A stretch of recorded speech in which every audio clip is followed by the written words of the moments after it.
नमस्कार, अपना एमपी देख रहे हैं आप। मैं हूं आपके साथ प्रशांत कटारे और बुलेटिन की शुरुआत बड़ी खबर के साथ करेंगे। बड़ी खबर ग्वालियर से, जहां अतिक्रमण हटाने के दौरान जमकर हंगामा हो गया। फूलबाग किला गेट पर अतिक्रमण हटाने की कार्रवाई चल रही है। रोड चौड़ीकरण का काम चल रहा है फूलबाग किला गेट पर और निगम अमले के सामने जमकर हंगामा होता नजर आया। ये तस्वीरें देखिए आप, ये तस्वीरें ग्वालियर से सामने आई हैं, जहां अतिक्रमण हटाने के दौरान जमकर हंगामा हो गया। सुशील कौशिक हमारे साथ जुड़े हैं जानकारी के साथ। सुशील, माफी चाहूंगा, फूलबाग किला गेट पर लगातार अतिक्रमण हटाने की कार्रवाई चल रही है, लेकिन आज भी जारी थी, तो क्या ये अंदाजा नहीं लगाया गया कि ऐसा भी हो सकता है? पुलिस प्रशासन की व्यवस्था क्या पर्याप्त नहीं थी? बिल्कुल, देखिए ग्वालियर के किला गेट इलाके में आज जैसे ही अतिक्रमण हटाने की कार्रवाई शुरू हुई तो यहाँ पर कुछ राजनीतिक दलों ने विरोध शुरू कर दिया। उस दौरान करीब 20 से ज्यादा कार्यकर्ताओं को गिरफ्तार किया गया। उसके बाद जब कार्रवाई वापस शुरू हुई तो फिर कांग्रेस ने विरोध शुरू कर दिया। अब कांग्रेस के कार्यकर्ताओं को भी यहाँ से हटा दिया गया है, पुलिस ने भी हिरासत में ले लिया है और उसके बाद अब सुनवाई का जो काम है वो विधिवत शुरू कर दिया गया है और लगातार जो कार्रवाई है किला गेट इलाके में अब चल रही है। और कांग्रेस के जो स्थानीय नेता सुनील शर्मा, उनको पुलिस ने हिरासत में ले लिया है। करीब 25 से ज्यादा कांग्रेसियों को अभी यहाँ हिरासत में लेकर अब यहाँ सुनवाई की कार्रवाई शुरू कर दी गई है। बिल्कुल सुशील, तो यानी कि ये कहें कि अब इसमें सियासत भी इन्वॉल्व हो गई है। क्या एक्शन आगे निगम प्रशासन लेगा? देखिए, सियासत तो इस पर चली गई है और एक हफ्ते पहले जब ये कार्रवाई शुरू हुई थी तब से कांग्रेस सहित अन्य जो संगठन है राजनीतिक वो विरोध कर रहे थे और इसी विरोध के चलते ये कार्रवाई लगातार बाधित हो रही थी। लेकिन आज पुलिस प्रशासन और मुदाखलत की टीम ने एक साथ कार्रवाई की है और अब यहाँ सुनवाई की काम जो है लगातार चल रहा है। दुकानों को तोड़ा जाना है, उसका तोड़ने का काम सुशील, कुल कितना एरिया है, कितना जो रास्ता है जो चौड़ीकरण हो रहा है, या फिर जहां पर ये अतिक्रमण हटाने की तैयारी है निगम की, चिन्हित किया गया है जिस जगह को? ग्वालियर के किला गेट से लेकर फूलबाग चौराहे तक करीब 3 किलोमीटर के लगभग का ये लंबा रोड है। इस रोड को चौड़ीकरण करना है। दोनों तरफ करीब 6 से लेकर 8 फीट तक की सुराई होना है दुकानों की जो अतिक्रमण के दायरे में आ रही है। तो लगभग 400 से ज्यादा संपत्तियों में यहाँ सुराई का काम होगा। अभी फिलहाल जो दूसरे दौर में चल रहा है और उसके बाद जब इस रोड में और आगे निर्माण होगा तो और आगे भी जो संपत्तियां इसमें अतिक्रमण करके बनाई गई है उनकी तोड़फोड़ का काम शुरू होगा। चलिए, बहुत शुक्रिया आपका इस पूरी जानकारी के लिए सुशील, धन्यवाद। और भोपाल से बड़ी खबर, एससीएम हाउस में विधायकों की बैठक में बीजेपी विधायक शामिल हैं। प्रदेश प्रभारी मुरलीधर राव बैठक में शामिल हैं और प्रदेश अध्यक्ष वीडी शर्मा भी बैठक में मौजूद हैं। मुख्यमंत्री निवास पर यह महत्वपूर्ण बैठक चल रही है। पेसा एक्ट पर सीएम हाउस में मंथन चल रहा है। पेसा एक्ट को लेकर रणनीति बनाई जा रही है। एक्ट के फायदे गिनाने का प्लान तैयार किया जा रहा है। आगामी चुनाव की रणनीति पर भी मंथन जारी है। ये बड़ी खबर है। सीएम आवास में महत्वपूर्ण बैठक चल रही है, जहां विधायक भी मौजूद हैं, प्रदेश प्रभारी भी मौजूद हैं, प्रदेश अध्यक्ष भी मौजूद हैं और बताया जा रहा है कि पेसा एक्ट पर सीएम हाउस में ये महत्वपूर्ण मंथन जारी है। और हमारे साथ न्यूज 18 संवाददाता शैलेंद्र भदौरिया भोपाल से जुड़ गए हैं। शैलेंद्र, पेसा एक्ट सरकार ने लागू कर दिया, जाहिर है कि अब इसके फायदे तो गिनाए ही जाएंगे, ये भी बताया जाएगा कि ये किसी और ने नहीं बल्कि बीजेपी सरकार ने इसे लागू किया है। राजनीतिक एजेंडा भी। शैलेंद्र, बिल्कुल प्रशांत, आपने ठीक कहा कि जिस तरीके से जब पेसा एक्ट का ड्राफ्ट तैयार किया गया और उसको जब 15 तारीख यानी जनजातीय गौरव दिवस के दिन जब इसे लागू किया गया, उसके बाद से लगातार कांग्रेस इस मुद्दे को लेकर हमलावर और कह रही है कि 26 साल पहले केंद्र सरकार ने यह मसौदा तैयार किया था और उसी ड्राफ्ट को अब आगे बढ़ाया गया है। तो ऐसे में अब ये बीजेपी ये चाहती है कि पेसा एक्ट की जो बारीकियां हैं, जो बारीकियां उसको जन जन तक पहुंचाया जाए। और यही कारण है कि आज जब विधायक दल की बैठक आयोजित सीएम हाउस में की गई है, उसमें संगठन के जो महत्वपूर्ण लोग हैं वो भी शामिल हुए और हर विधायक को ये बताया जाएगा कि आखिर पेसा एक्ट जो जनजातीय जुड़े से लोग हैं उनके लिए क्यों महत्वपूर्ण है। इसको लेकर हर विधायक को जिम्मेदारी दी गई और अपने अपने विधानसभा क्षेत्र में वो उस एक्ट के बारे में प्रचार प्रसार भी करेंगे। और जिस तरीके से अब जो खबरें आ रही हैं कि मध्य प्रदेश में जिस तरीके से राहुल गांधी की भारत जोड़ो यात्रा प्रवेश करेगी, उसी के साथ मध्य प्रदेश में पेसा एक्ट को लेकर भी जन जागरण जागरण यात्रा भी शुरू की जाएगी, ताकि जी। जो एक्ट आदिवासी क्षेत्रों के लिए या उनके लोगों के लिए लाया गया उसको उनके बारे में बताया जा सके। और जिस तरीके से 2023 में चुनाव होने हैं और आदिवासी वोट बैंक पर दोनों ही राजनीतिक दलों की नजर है, क्योंकि 2018 के अगर लिहाज से देखें तो आदिवासी वोट बैंक जो है वो बीजेपी से खिसक गया था और कांग्रेस के पक्ष में गया था, और उस इलाके में कांग्रेस को अत्यधिक सफलता मिली थी। और इस बार बीजेपी ये चाहती है कि पैसा एक्ट के माध्यम से कहीं न कहीं ये स्थापित करने की कोशिश करे कि आदिवासियों की सच्ची हितैषी जो के तौर पर जो है बीजेपी काम कर रही है, और ऐसे में जो वोट बैंक है उनका उसमें कहीं न कहीं बढ़ावा किया जा सके। इस दिशा में जो लगातार ये बैठक का दौर जारी है। जी बिल्कुल बिल्कुल, तो नजर बना रखिएगा इस बैठक पर, और जाहिर है कि ये साबित करने की कोशिश अब सरकार की रहेगी कि भाई आदिवासियों का हितैषी बीजेपी है, बीजेपी सरकार है। शुक्रिया शैलेंद्र जानकारी के लिए आपका। उधर गृह मंत्री डॉक्टर नरोत्तम मिश्रा का बयान सामने आया। उन्होंने राहुल गांधी को धमकी भरे पत्र मामले में कहा कि सुरक्षा राज्य सरकार की जिम्मेदारी है, कोई परिंदा भी पर नहीं मार सकता। उन्होंने सुरक्षा को लेकर कमलनाथ पर तंज कसा। वहीं उन्होंने कांग्रेस विधायकों के पाला बदलने पर कहा कि बीजेपी ऐसा कभी नहीं करती, चिंता स्वाभाविक है, गिनती करते रहें। अभी तक लगभग कांग्रेस के 38 विधायक बागी हो चुके हैं। उन्होंने श्रद्धा हत्या मामले में भी कांग्रेसियों के मौन रहने पर तीखी प्रतिक्रिया दी है। सुरक्षा सरकार की जिम्मेदारी है, कोई परिंदा भी पर नहीं मार सकता। सुरक्षा की दृष्टि से मैं उन्हें विश्वास दिलाना चाहता हूं, हमारी प्रतिबद्धता है।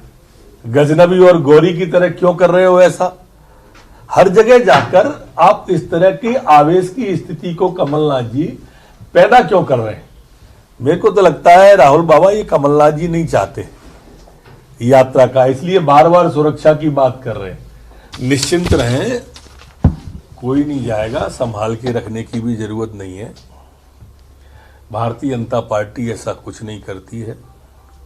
उनको जो अज्ञात आशंका है वो अभी तक जो विधायकों ने उनके साथ किया है इसके कारण से है, और उनके नेतृत्व पे उंगली उठती है। अभी 1 महीने पहले ही क्रॉस वोटिंग की है 17 विधायकों ने। अभी तक कुल इस तरह से विधायक 38 के लगभग बागी हो चुके हैं अलग अलग कारणों में। तो उनकी चिंता स्वाभाविक है, गिनती करते रहें। अखलाक में बहुत सारे आए थे, आफ्ताब में क्यों आएंगे?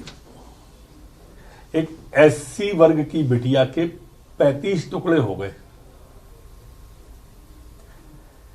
न राहुल जी का कोई बयान, न दिग्विजय सिंह जी का कोई बयान। बेटी हूं, लड़ सकती हूं, प्रियंका जी, वाड्रा जी, कोई बयान नहीं। श्रद्धा के 35 टुकड़े कर दिए शरीर के, लेकिन सब चुप्पी साधे हुए। ये तुष्टीकरण की राजनीति इसको कहते हैं। और भोपाल से बड़ी खबर है, कॉन्ट्रैक्टर के साथ हनी ट्रैप हुआ है। कॉन्ट्रैक्टर मुकेश वर्मा से ब्लैकमेलिंग कर 1 करोड़ रुपए मांगे गए हैं। आरोपियों ने मारपीट कर जबरन 1,09,000 रुपए ट्रांसफर करा लिए। रेप का केस दर्ज कराने के नाम पर 1 करोड़ रुपए मांगे थे। पार्टी करने के बहाने बुलाकर कॉन्ट्रैक्टर के साथ मारपीट की गई है। खजूरी सड़क थाने में 2 युवती समेत 4 लोगों पर मामला दर्ज हुआ है। कॉन्ट्रैक्टर बताए जा रहे बीजेपी विधायक के सगे भतीजे। तो ये बड़ी खबर है। कॉन्ट्रैक्टर के साथ भोपाल में हनी ट्रैप का मामला सामने आया है। 1 करोड़ रुपए की डिमांड की गई। मनोज राठौर हमारे साथ जुड़ गए हैं। मनोज, कैसे जाल में फंस गए ये?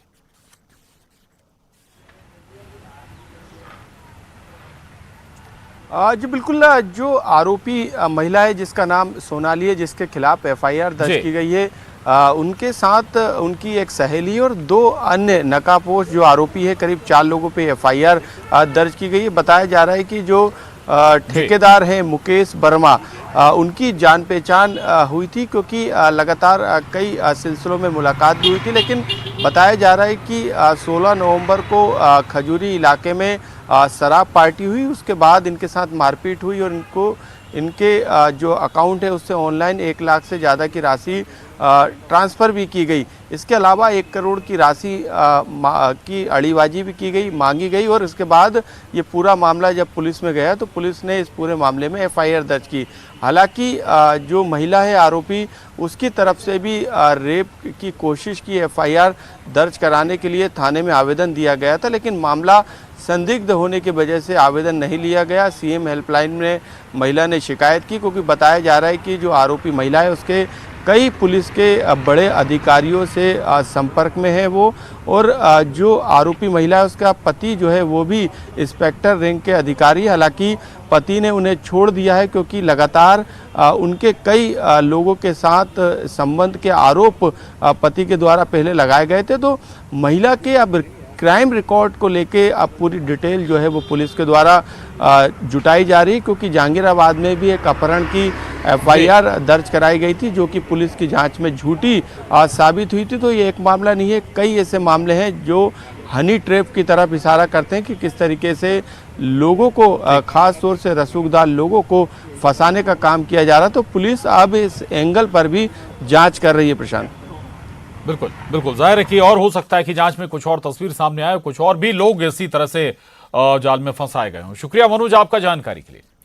और अब गुना से बड़ी खबर है, ये क्या कह गए बीजेपी प्रदेश प्रभारी, अपने ही मंत्रियों को कहा विभीषण। बीजेपी प्रभारी मुरलीधर राव ने मंच से कहा अब विभीषण सब बाहर आ गए हैं। बयान का वीडियो सोशल मीडिया पर जमकर वायरल है। ये गुना जिले के राघवगढ़ का बताया जा रहा है ये वायरल वीडियो। बूथ त्रिदेव सम्मेलन में कार्यकर्ता को संबोधित कर रहे थे मुरलीधर राव। कुछ है तो उसमें सब कुछ निकला है, विभीषण सब बाहर आ गए ना। प्रद्युम्न जी है, महेंद्र जी है, तो राम जी के सेवक है, तो सब विभीषण आ गए हैं।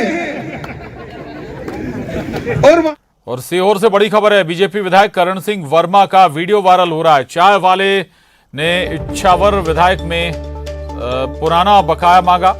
गाड़ी रोककर पुराना बकाया मांगता दिखा। बरखेड़ी गांव में एमएलए के ऑफिस में पहुंचाई थी चाय।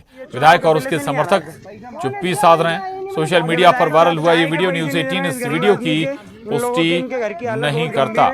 इसके बाद भी ये लोग पैसे नहीं दे रहे हैं। 5 जो भी दिक्कत आएगी मैं निपटूंगा। आपके पास में 5 से 6 बार आ रहे हैं। ये सीहोर से वीडियो सामने आया है। दरअसल बीजेपी विधायक करण सिंह वर्मा का ये वीडियो वायरल हो रहा है और वीडियो में नजर आ रहा है कि कैसे एक चाय वाला इच्छावर विधायक से अपना पुराना बकाया मांग रहा है, पुराने पैसे मांग रहा है। गाड़ी रोककर पुराना बकाया मांगता नजर आया चाय वाला। दरअसल बरखेड़ी गांव में एमएलए के ऑफिस में उसने चाय पहुंचाई थी, लेकिन उसका पेमेंट उसे अभी तक नहीं हुआ। अब विधायक और उसके समर्थक चुप्पी साधे नजर आ रहे हैं।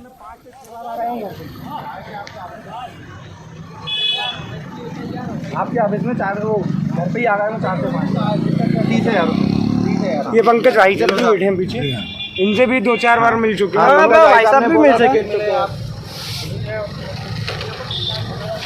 हमारे भी है यार। भैया आप एक मिनट शांत नहीं है यार। मम्मा मैं इतने से कराऊंगा। आप बोल रहे हो मैं घर पे ही आऊंगा। कब आ जाऊं? और भोपाल से बड़ी खबर है, भारत जोड़ो यात्रा वर्सेस पेसा जागरूकता यात्रा। बीजेपी निकालेगी पेसा जागरूकता यात्रा। तो 20 नवंबर से राज्य में ये यात्रा शुरू होने जा रही है। 20 नवंबर से 3 दिसंबर तक ये यात्रा चलेगी। सीएम शिवराज सिंह चौहान यात्रा को रवाना करेंगे। 6 लोकसभा सीटों से होकर ये यात्रा गुजरेगी। हम 20 तारीख से गांव-गांव में एक जन यात्रा, पैसा एक्ट यात्रा, हमारे पूर्व योद्धा टंट्या मामा के शहादत दिवस के उपलक्ष्य में जो यात्राएं शुरू कर रहे हैं वो डही से माननीय मुख्यमंत्री जी करने जा रहे हैं। और कई योजनाएं ऐसी जनजाति समाज के लिए माननीय प्रधानमंत्री जी ने, माननीय मुख्यमंत्री जी ने लागू करी है। हम गांव-गांव में जाकर उसको अवगत कराने का काम करेंगे। मध्य प्रदेश में 6 लोकसभाएं जनजाति समाज की, उन 6 लोकसभाओं से यात्राएं शुरू हो रही है। और इंदौर लेटर बम मामले में पुलिस ने अब तक आधा दर्जन लोगों से पूछताछ की और 3 अलग अलग टीमों ने कई राज्यों में छापेमारी की है। पुलिस कमिश्नर ने कहा कि पूरे मामले की जांच जारी है और दोषी पकड़ से बाहर नहीं रह सकता है। इसके साथ ही उन्होंने कहा कि किसी निर्दोष को आंच नहीं आने दी जाएगी। पुलिस कमिश्नर ने दावा किया कि जल्द ही आरोपी को गिरफ्तार कर लेंगे, भले ये किसी की शरारत हो या साजिश।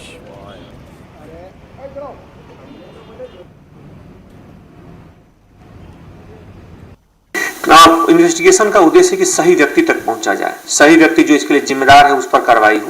तो इसको ध्यान में रखते हुए इससे जुड़े हुए बहुत सारे जो पहलू हैं, जो विभिन्न पहलू हैं, पुलिस ने उस पर नजर रखी है। इसमें अगर किसी व्यक्ति से विवाद है और उसने इस सूचनाओं का दुरुपयोग करते हुए अगर किया है तो वास्तविक व्यक्ति कौन है, पुलिस वहां तक पहुंचेगी और पहुंच करके इसमें कड़ी कार्रवाई करेगी। बहरहाल पुलिस ने उन सारे तथ्यों को खंगालना शुरू कर दिया है और जल्द ही सही। और खबर सतना से है, बड़ी खबर है। रामपुर बागेलान कस्बे में बड़ा हादसा टल गया। नियंत्रित ट्रैक्टर पुलिया ट्रैक्टर ट्रॉली हवा में लटक गई। बाइक चालक को बचाने के चक्कर में ट्रैक्टर अनियंत्रित हो गया। सतना रीवा नेशनल हाईवे की ये घटना है। तो ये तस्वीरें देख रहे हैं आप, ये तस्वीरें सतना से सामने आई हैं, जहां रामपुर बागेलान कस्बे में ये बड़ा हादसा टल गया है।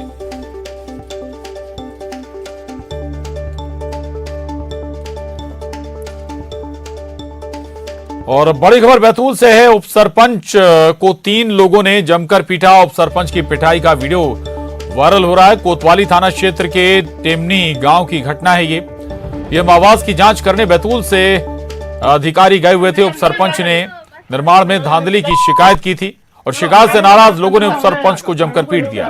पिटाई करने वाले 3 लोगों पर FIR दर्ज की गई।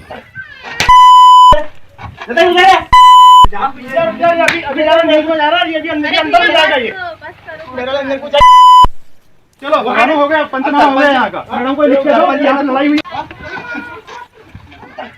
और मंडला के नैनपुर की शेफाली चौरसिया कतर में हो रहे फुटबॉल के महाकुंभ फीफा वर्ल्ड कप में परफॉर्मेंस देने वाली हैं। पूरे वर्ल्ड कप के दौरान शेफाली के करीब 13 शो होंगे, जो कि मैच के दौरान प्रोजेक्टर की मदद से पब्लिक को दिखाए जाएंगे। शेफाली के पिता पान व्यवसायी हैं और फीफा में परफॉर्मेंस को देखकर वो काफी खुश हैं।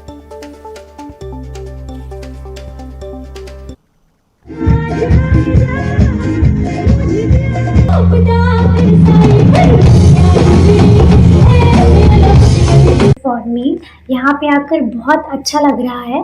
मैं आपको बता दूं कि मेरी परफॉर्मेंस 19 नवंबर से स्टार्ट होगी, जो कि 12-13 दिन चलेंगी। ये जो शो है ये लाइव टेलीकास्ट तो नहीं होगा, बट मेरे जितने भी वीडियोस होंगे मैं ज़रूर आपके साथ शेयर करूँगी। 6वीं से जौलपुर में संगीत की शिक्षा प्राप्त की, उसके बाद में नागपुर में संगीत की शिक्षा प्राप्त की, अब बॉम्बे में है, वो संगीत साधना में प्रयासरत है।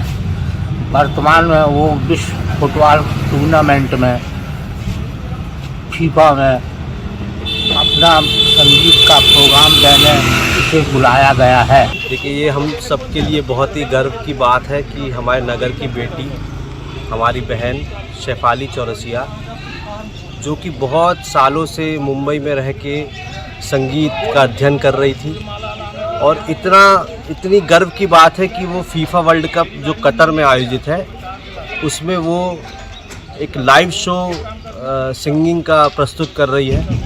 ये हम सबके लिए, नैनपुर के लिए, पूरे मंडला जिले के लिए और पूरे मध्य प्रदेश के लिए बहुत ही। तो मंडला के नैनपुर की शेफाली चौरसिया कतर में हो रहे फुटबॉल के महाकुंभ में परफॉर्मेंस देने वाली हैं। पूरे वर्ल्ड कप के दौरान शेफाली के करीब 13 शो होने जा रहे हैं, और जो कि मैच के दौरान प्रोजेक्टर की मदद से पब्लिक को भी दिखाए जाएंगे।